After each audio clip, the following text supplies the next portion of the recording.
Lord. దేవునికి మహిమ కలుగును గాక. వీక్షిస్తున్న మీ అందరికీ ప్రభు యేసు నామములో శుభాలు, వందనాలు. మరి దేవుని వాక్యంలోనికి వెళ్దామా?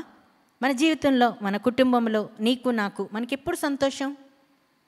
ఎప్పుడు సంతోషమో చూద్దాం. చూడండి, యోబు గ్రంథము 11వ అధ్యాయము 13 నుంచి 15 వరకు ఏమనుందంటే, నేను నీ మనస్సును తిన్నగా నిలిపిన ఎడల, నీ చేతులు ఆయన వైపు చాపిన ఎడల, పాపము నీ చేతిలో నుండుట చూచి నీవు దాన్ని విడిచిన ఎడల, నీ గుడారములో నుండి దుర్మార్గతను నీవు కొట్టివేసిన ఎడల, నిశ్చయముగా నిర్దోషివై నీవు సంతోషించదు. యోబు గ్రంథంలో దేవుని వాక్యం ఇలా సెలవిస్తుంది, నీ చేతులు ఆయన వైపు చాచాలి, నీ మనస్సు తిన్నగా నిలపాలి. నీ మనస్సు తిన్నగా నిలిపి పాపము నీ చేతిలో నుండకుండా ఉంటే, నీ గుడారములో దుర్మార్గత నీవు కొట్టివేసుకుంటే నిర్దోషిగా నీవు నిలబడతావు. నీకు నీ కుటుంబంలో సంతోషం ఉంటుందని దేవుని వాక్యం సెలవిస్తుంది. నీ మనస్సు తిన్నగా నిలిపితే నీకు ఏది అవసరమో అవసరం తీరుస్తాడు ఆయన. నీకేది కావాలో అది చేస్తాడు. శత్రువుల నుంచి ఆయన విడిపిస్తాడు, సమస్యల నుంచి విడిపిస్తాడు, అనారోగ్యాల నుంచి విడిపిస్తాడు. సమస్యలు, శత్రువు అంటే కేవలము ఇతరులతో యుద్ధమేనా, ఇతరులతో గొడవలేనా? కాదు, అనారోగ్యం తీసివేస్తాడు, సమస్యలు తీసివేస్తాడు, అప్పుల సమస్యలు తీసివేస్తాడు. ఇవన్నీ నీ మనస్సు ఆయన వైపుకు తిప్పుకోవాలి, నీ మనస్సును ఆయన వైపుకు మరల్చుకోవాలి. నీవెప్పుడైతే నీవు ఆయన వైపు తిరుగుతావో నీ కుటుంబంలో సంతోషము, నీ కుటుంబంలో నెమ్మది. సమూయేలు అంటారు కదా, సమూయేలు గ్రంథంలో 7వ అధ్యాయం 3వ వచనంలో చూడండి. సమూయేలు అంటాడు, మనకి మనుషులతో వచ్చిన సమస్యలు, గొడవలు వచ్చినప్పుడు, యుద్ధం వచ్చినప్పుడు సమూయేలు అంటాడు కదా ఇజ్రాయేలీయులతో, అరే అయ్యా మీరు వినండి, మీ పూర్ణ హృదయముతో, మీ పూర్ణ హృదయముతో యెహోవా యొద్దకు మీరు మళ్ళుకొని ఎడల, అన్యదేవతలను, అష్టోరతు దేవతలను మీ మధ్య నుండి తీసివేసి పట్టుదల కలిగి యెహోవా తట్టు మీ హృదయములను త్రిప్పి ఆయనను సేవించుడి, అప్పుడు ఆయన ఫిలిస్తీయుల చేతిలో నుండి మిమ్మల్ని విడిపిస్తాడు. చూసారా, ఫిలిస్తీయుల చేతిలోని సమస్యలతో అనుభవిస్తారు, గొడవలు, చికాకులు, ఎక్కడ నెమ్మది లేని తనము.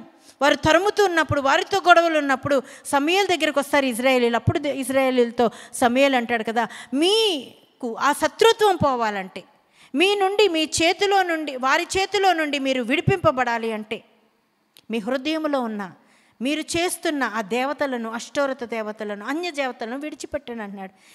ఇప్పుడు మన గురించి ఆలోచిద్దాం. ఈరోజు యేసయ్య అంటున్నాడు కదా, నీ హృదయంలో పాపం ఉంచుకోవద్దు, ద్వేషం ఉంచుకోవద్దు, కలహం ఉంచుకోవద్దు, మత్సరం ఉంచుకోవద్దు, అసూయ ఉంచుకోవద్దు, ఇతరుల మీద కోపము, చికాకు తీసేయి, ఇతరుల మీద తక్కువ భావం తీసేయి. నీకు ఎప్పటికప్పుడు నిన్న తిన్న తిండి గుర్తుండకపోవచ్చు, నిన్న కట్టుకున్న బట్టలు గుర్తుండకపోవచ్చు, నిన్న దినం మర్చిపోయి ఉండొచ్చు, కానీ నీలో దేవునికి నచ్చంది ఏది ఉన్నా దేవుడు నీతో మాట్లాడుతూ ఉంటాడు. ఇది నీలో ఉన్నది, ఇదిగో నువ్వు అలా చేసావు, నువ్వు ఇలా చేసావు. ఖచ్చితంగా దేవుని ఆత్మ నీతో నాతో మాట్లాడుతుంది. అది వెంటనే నేను సరి చేసుకోవాలి. ఆయనకి అహిష్టమైనది మనలో ఏదో ఉంది, ఏదో దోషం ఉంది, ఏదో పాపం ఉంది, ఏదో నచ్చనిది ఉంది. అది మహాఘోరము కాకపోవచ్చు, కానీ చిన్నదైనా చాలు. ఒక ఇల్లు తగలపడాలంటే పెద్ద మంట తీసుకొని వెళ్ళి అంటించాలా, చిన్న అగ్గిపుల్ల చాలు. అలాగే మన హృదయంలో చిన్న ఆలోచన, చెడు మనస్సు, వేరే ఉద్దేశము, దేవునికి నచ్చని ఉద్దేశం ఏది ఉందో అది మనలోంచి తీసేయాలి. అప్పుడు ఏమంటున్నాడు తెలుసా, మీకు విరోధులుగా ఉన్న వారి నుండి మిమ్మల్ని విడిపించి నేను గొప్ప చేస్తానంటున్నాడు. ఈరోజు యేసయ్య నీతో నాతో అదే మాట్లాడుతున్నాడు. నీలో ఏది దేవునికి నచ్చదో, ఏది ఎక్కువ చేసుకుంటున్నావో వాటిని తగ్గించుకో, నీలోంచి అవి తీసేయి. అప్పుడు దేవుడు నిన్ను బలపరుస్తాడు, నీలో ఉన్న శత్రుత్వాన్ని తీసేస్తాడు. నీకు ఏది నీ గుమ్మం వరకు వస్తుంది, నీకు రావలసిన మేలు గుమ్మం దగ్గర ఉంటుంది. నీలో పాపము, నీలో దేవునికి నచ్చను ఉంటే ఆ గుమ్మం వరకు వచ్చిన ఆశీర్వాదము వెనక్కి వెళ్ళిపోద్ది, కానీ నీ గుడారంలోనికి మాత్రం రాదు. అందుకే అంటున్నాడు కదా, నీ గుడారములో దుర్మార్గతను నీవు కొట్టివేసిన ఎడల. మనలో ఉన్నవి దేవుడికి నచ్చనివన్నీ తీసేయాలండి. ఏ దుర్మార్గత మనలో ఉండకూడదు. అప్పుడు అనారోగ్యాన్ని తీసిపడేస్తాడు. హిజ్కియాకు మరణకరమైన రోగము ప్రాప్తించగానే ఉంటుంది. అంటే తనకు భయంకరమైన రోగం వచ్చినప్పుడు ప్రవక్త వచ్చి చెప్పి, నువ్వు ఇల్లు సర్దుకో దేవుడు చెప్తున్నాడు అన్నప్పుడు హిజ్కియా ఏమన్నాడండి, దేవుని సన్నిధిలో ఎంత ఏడ్చాడు, అయ్యా నేను నీ సన్నిధిలో ఎంత అనుకూలముగాను నేనెట్లు సమస్తము జరిగించుతునో కృపతో నువ్వు నన్ను జ్ఞాపకం చేసుకో అంటాడు. ఎంత మంచి మాట చూడండి. కన్నీటితో ప్రార్థిస్తూ అంటాడు కదా, నీ సత్యమును యథార్థ హృదయుడునై నేను ఎట్లు ప్రవర్తించుతునో సత్యమును అనుసరించి నేను ఎలా నడిచానో నువ్వు జ్ఞాపకం చేసుకోవా? నీలో దోషము పాపము ఉండి నీకు కనబడుతున్నప్పుడు, దేవుణ్ణి నువ్వు బ్రతిమాలుతున్నప్పుడు, నీ పాపమో లేకపోతే నీ కోపమో, నువ్వు తిట్టిన తిట్లో, నువ్వు గొడవపడ్డ గొడవలో నీ జ్ఞాపకం వస్తున్నప్పుడు వెంటనే నువ్వు పశ్చాత్తాపడి దాన్ని దేవుని సన్నిధిలో విడిచిపెట్టే, వదిలివేసే, వెంటనే దాన్ని వదిలివేసి దేవుడి సన్నిధిలో ప్రార్థించి నీకున్న అనారోగ్యాన్ని దేవుడు తీసేస్తాడు. ప్రతి ఒక్కరికి ఏదో ఒక రోగం. ఎవరు అంత ఆరోగ్యవంతులు ఎవరూ లేరు. మేము ఆరోగ్యవంతులుగా ఉన్నామండి అని చెప్పుకోవడానికి తప్ప లోపలికి వెళ్ళిన తర్వాత కాళ్ళు నొప్పో, కడుపు నొప్పో, చెవి నొప్పో, తలనొప్పో ఏదో ఒకటి వస్తూనే ఉంటుంది. వాటి నుంచి మనం తప్పింపబడాలి, స్వస్థపరచబడాలి, వాటి నుంచి మనం కాపాడబడాలి. మనకు వస్తున్న రోగాలు, మనం హాయిగా ఉన్న మన శరీరంలోనికి మన పాపమే, మన దోషములే మనలోనికి వస్తూ ఉంటాయి. ఇప్పుడు దేవుణ్ణి బ్రతిమాలుకోవాలి, అయ్యా నా పాపమును నీవు తుడిచివే, నా దోషమును తుడిచివే, నాకున్న అనారోగ్యాన్ని తీసే. హిజ్కియా అడిగినట్లుగా నువ్వు నేను అడగాలి. అంతేనా? అదొక్కటేనా?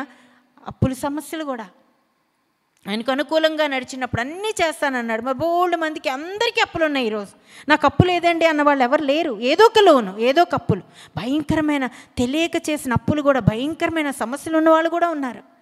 మరి అలాంటి అప్పులు సమస్యలు ఉన్నప్పుడు దేవుని సన్నిధిలో బ్రతిమాలుకోవాలి, దేవుని సన్నిధిలో అడగాలి. మరి ఒక స్త్రీ ఉందటండి, ఆ స్త్రీ చాలా సమస్యలతో, ఆ కుటుంబంలో అప్పుల సమస్యలతో బాధపడుతున్నప్పుడు అప్పులోళ్ళు వచ్చి అంటున్నారు కదా, నీ కుమారులు ఇద్దరిని మాకు ఇచ్చేయి, వాళ్ళు మేము పాలోరుల కిందో, పనోళ్ళ కిందో, పాలేరుల కిందో ఏదో పెట్టుకొని మేము పని చేయించుకొని మా అప్పుని మేము వారికి వచ్చే జీతాన్ని, ఇవ్వాల్సిన జీతాన్ని మేము సరిచూసుకుంటాం, మేము వెళ్ళి చాకరీ చేయించుకుంటాం అన్నప్పుడు ఆ తల్లి ఏడుస్తుంది, అయ్యో నా కుమారులు ఇద్దరిని తీసుకెళ్ళిపోతారా? అంతలో దైవజనుడు వస్తున్నాడు. దైవజనుడు వస్తుంటే అప్పుడు అంటుంది కదా, అయ్యా నీ శిష్యుల్లో ఒకడు, నా భర్త మరణించాడు, నీ శిష్యుడు ఎంత ప్రార్థనాపరుడో, ఎంత యథార్థవంతుడో నీకు తెలియదా? అలాంటి యథార్థవంతుల కుటుంబంలో ఈరోజు సమస్య అప్పులు అన్నప్పుడు దైవజనుడైన ఎలీషా అంటున్నాడు కదా, నీ దగ్గర ఏముంది అంటున్నాడు. నీ దగ్గర ఈరోజు యథార్థత ఉందా? నీలో విశ్వాసం ఉందా? నీలో నమ్మకత్వం ఉందా? దేవునిలో బ్రతిమాలే అనుభవం ఉందా? దేవునిలో తగ్గించుకునే అనుభవం ఉందా? ఏముంది నీ దగ్గర? ఈరోజు అడుగుతున్నాడు ఎలీషా, నీ దగ్గర ఏముందని. ఈరోజు దేవుడు నాతో మాట్లాడుతున్నాడు, నీ దగ్గర ఏముంది? తగ్గించుకో, ఓర్చుకో, సహించుకో, నీకు ఉన్న సమస్యలన్నింటినీ ఆయన తీరుస్తాడు. నా దగ్గర ఏమీ లేదే, ఒక నూనె కుండ ఉంది, అయితే తీసుకురా, పాత్రలన్నీ సిద్ధపరిచిన తర్వాత నూనె కొంచెం నూనె వేయి అన్నప్పుడు ఆ నూనెలు వేసినప్పుడు ఆ పాత్రలన్నీ నిండిపోతాయి. ఉన్నదేమో చిన్న కుండ, కొద్దిగా నూనె, ఆ నూనె పాత్రలో వేస్తున్నప్పుడు అవన్నీ నిండిపోతున్నాయి. ఎంత అద్భుతమండి! దేవునికి అసాధ్యమైంది లేదు. ఇది నిజమా, అవునా అని మనం అనుకుంటాం. ఎంత సాధ్యమో అనండి. మా జీవితాల్లో ఎన్ని గొప్ప అనుభవాలు ఇలాంటివి తెలుసా? మా జీవితంలో ఎన్ని అద్భుతాలు! ఒకటి కాదు. ఇలాంటి అద్భుతాలు మనము చూడాలంటే ఆయన యందు విశ్వాసం ఉంచాలి. అప్పుడు దైవజనుడైన ఎలీషా చెప్పిన మాట విందండి ఈమె. అన్ని నిండిపోయాయి అన్నప్పుడు నువ్వు వెళ్ళి నీ ఇరుగు పొరుగు వారి దగ్గర, నీ వారి దగ్గర, ఎవరి దగ్గర ఉన్నాయి తెచ్చి ఆ కొండలన్నీ నింపుకో, ప్రస్తుతం అన్నీ నింపేసుకో. అన్నీ నింపుకుంది. ఇంకా ఆ కొండలన్నీ అయిపోయినాయి, నూనె కూడా ఆగిపోయింది. అప్పుడు అంటున్నాడు కదా, ఇవన్నిటిని నువ్వు అమ్ముకొని నువ్వు సుఖముగా నీ బిడ్డలతో జీవించు. అప్పులన్నీ తీరిపోయినాయి. చాలదండి? అప్పులన్నీ తిరిగిపోతే నువ్వు ఉన్న కష్టార్జితాన్ని నువ్వు అనుభవించుకునే కృపను దేవుడివ్వడా? నీ గుడారములో పాపము లేకుండా చూసుకో, నీ గుడారములో ఎలాంటి దోషము లేకుండా చూసుకో, ఎలాంటివి నీ దేవునికి నచ్చనివి ఏమున్నాయో చూసుకో, గమనించుకో ఏం జరుగుతుంది. ఏలి యాజకుడు ఇద్దరు కుమారులు మరి ఎంత భయంకరమైన పరిస్థితిలో వాళ్ళిద్దరూ పాపం చేస్తారు. మరి దేవుని మందిరంలోకి వచ్చిన, బలిపీఠం దగ్గరకు వచ్చిన ఆహారాన్ని తీసుకొని, ముఖ్యమైనవి మరి శ్రేష్టమైనవి తీసుకొని వాళ్ళే తినేస్తూ ఉంటారు. ఒక ప్రార్థన ఉండదు, ఏముండదు. వచ్చిన ఆడవాళ్ళతో భయంకరమైన సంబంధాలు పెట్టుకొని వాళ్ళని వేధిస్తూ ఉంటారు. అలాగనే బలికి తీసుకొచ్చిన బలి పశువుల్ని వారు ముందుగానే తీసుకొని ఆ బలి పశువులను అనిపిస్తారు. ఇంత భయంకరమైన ఆ స్థితిలో ఆ యొక్క యాజకుడి కుటుంబం ఉంది. అందుకని నీ కుటుంబంలో, నీ గుడారములో పాపము లేకుండా చూసుకో. వారిద్దరూ చనిపోతారండి యుద్ధంలో. ఆ భార్య అంటది కదా, తన యొక్క కుమారుని యొక్క భార్య తన కోడలు అంటది కదా, ఏలి కోడలు అంటది కదా, మాలోంచి ఈ ప్రభావము పోయెను, మాలోంచి, అందుకని పుట్టిన బిడ్డకి ఇకాబోదు అని పెడుతుంది. ఇకాబోదు అంటే ఏంటో తెలుసా? ప్రభావము పోయెను. ఇజ్రాయేల్లోంచి ఈ ప్రభావము పోయింది, దేవుని కృప పోయింది, దేవుని యొక్క ఆ సంతోషము పోయింది. ఎంత భయంకరమైన ఆ యొక్క ఈ ఓఫ్ని ఫినేహాసు చేసిన భయంకరమైన పరిస్థితుల నుంచి మరి తప్పింపబడలేదండి. దేవుడు ఒప్పుకోలేదు, వాళ్ళని చనిపోయారు. గుడారంలో పాపం ఉండకుండా చూసుకోవాలి. యాజకులు మేము గొప్పవాళ్ళం, మేము పెద్ద ఉద్యోగస్తులం, పెద్ద పెద్ద వ్యాపారస్తులం, మేము ధనవంతులం అని మనం అనుకుంటున్నాం. దేవుని దృష్టిలో అందరూ ఒకటే. నీలో ఏ దోషము, నీ గుడారంలో ఏ పాపము ఏలకుండా నువ్వు చూసుకోవాలి. నీకు ఇంకా ఎప్పుడు సంతోషమో తెలుసా? నీ చేతులు ఆయన వైపుకు చాచు, నీ చేతులు ఎత్తి ప్రార్థించు. కీర్తన 34:2 ఏముంటుందో తెలుసా? పరిశుద్ధ స్థలం వైపు మీ చేతులెత్తి యెహోవాను సన్నతించుడి.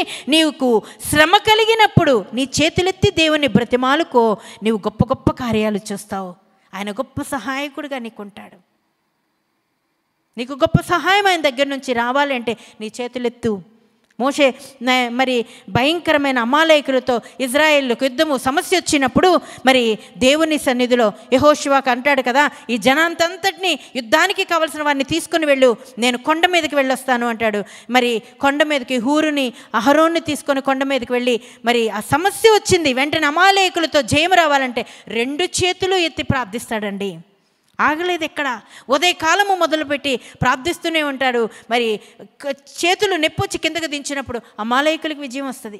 అప్పుడు కబురు వస్తూ ఉంటుంది, ఎక్కడికెక్కడ సైనికులు చెప్తూ వార్త తీసుకొస్తూ ఉంటారు, అమాలేకులు గెలుస్తున్నారని. చేతులు మళ్ళీ బరువెక్కిన చేతులను మళ్ళీ పైకెత్తుతాడు. మళ్ళీ పైకెత్తినప్పుడు మళ్ళీ కబురు వస్తుంది, ఇజ్రాయేలుకు జయము జయము జయము. చేతులు బలం లేదు.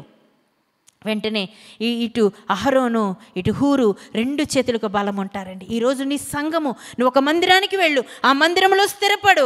ఎవరెవరో చెప్పిన కబుర్లు వినకు. మందిరంలో దేవుని వాక్యానికి లోబడి, దేవునికి కట్టుబడి, దేవుని సంఘానికి కట్టుబడి నువ్వు ఉండు. సంఘ ప్రార్థన, దైవజనుల ప్రార్థన, నీవు చేసుకున్న ప్రార్థన నీకు ఒక బలము, ఒక శక్తి. ఆ చేతులు ఎత్తి బరువెత్తుతున్నప్పుడు వాళ్ళిద్దరూ సపోర్టుగా నించున్నారు, ఆ చేతులకు సహాయంగా నిలబడ్డారు. ఇజ్రాయేలుకు అమాలేకుల మీద విజయము. ఈరోజు నీకు సమస్యలు తీరాలంటే ఆయన సన్నిధిలో నువ్వు చేతులెత్తి ప్రార్థించుకో. అందుకే అంటున్నాడు, నీ చేతులు ఆయన వైపు చాపు. నీ చేతులు ఆయన వైపు చాపిన యెడల పాపము నీ చేతిలో నుండకుండా, దాని నుండి నీ గుడారము నుండి నీవు దుర్మార్గతను కట్టివేసిన యెడల నిశ్చయముగా నీవు నిర్దోషివై నువ్వు కాపాడబడతావు. దేవుని యొక్క ఆశీర్వాదాలు పొందుతావు. అప్పుడు నీ ఇంటిలో నీకు, నీ కుటుంబానికి సంతోషము, నెమ్మది. దేవుడి వాక్యమును మన వెనుకల్లో దీవించి ఆశీర్వదించునుగాక. God bless you all. చిన్న ప్రార్థన. ప్రేమగల తండ్రి, అయ్యా నిజమే తండ్రి, మా చేతిలో పాపం ఉండకుండానట్లుగా, మా గుడారములో ఎలాంటి దోషము పాపము లేకుండానట్లుగా, మేము నిర్దోషులుగా నీ సన్నిధిలో సంతోషించే బిడ్డలుగా ఉండునట్లుగా మమ్మల్ని నడిపించి బలపరిచి ఆశీర్వదించమని, బిడ్డలందరినీ దీవించమని రక్షకుడైన యేసు నామమున పొందుకొంచున్నాము తండ్రి. ఆమేన్. God bless you.